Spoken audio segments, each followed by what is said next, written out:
Festival season is right around the corner. So, Robin, what festivals can we expect this year? Aside from Coachella, South by Southwest, and Rolling Loud, music lovers can also get ready for the Pitchfork Music Festival.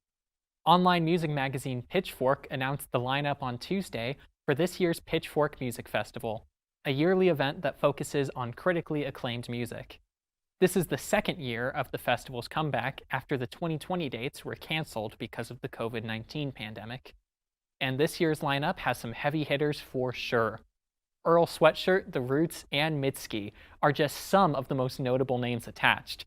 And while I do love all of those artists, my personal favorites in the lineup would have to be No Name, TK Maidza, and Yule. The event takes place July 15th through the 17th in Chicago. Every week of Women's History Month, we're shouting out amazing female artists. This week's spotlight goes to Sophie Zion, who recorded simply under the name Sophie. Unfortunately, this week's spotlight is more bittersweet than others we've done before.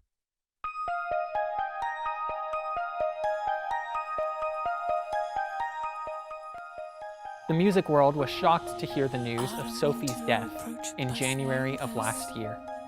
I myself remember being devastated by the news, as Sophie had become an inspiration for me and many others through her bold image and even bolder art. Throughout her short career, she developed an idiosyncratic style of electronic music that dove headfirst into the avant-garde, with surreal vocal manipulations and beats so loud they clipped the audio levels as an intentional aesthetic choice.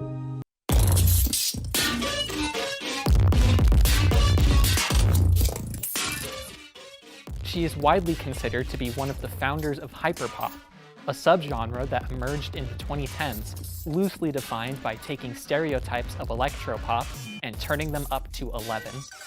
On top of her influential music style, she was known within LGBT communities for her casual openness about gender and sexuality.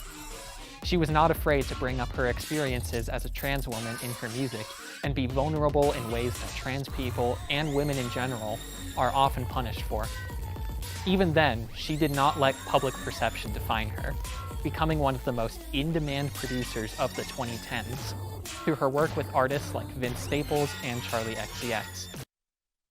Saying Sophie is gone but not forgotten almost feels too cliché for such an uncliché artist, but her music and influence live on in the still-growing hyperpop movement. What do you want to see covered on Bear News Tunes? Send us your suggestions at bearnews98@gmail.com or find us on Instagram at bearnewsunco.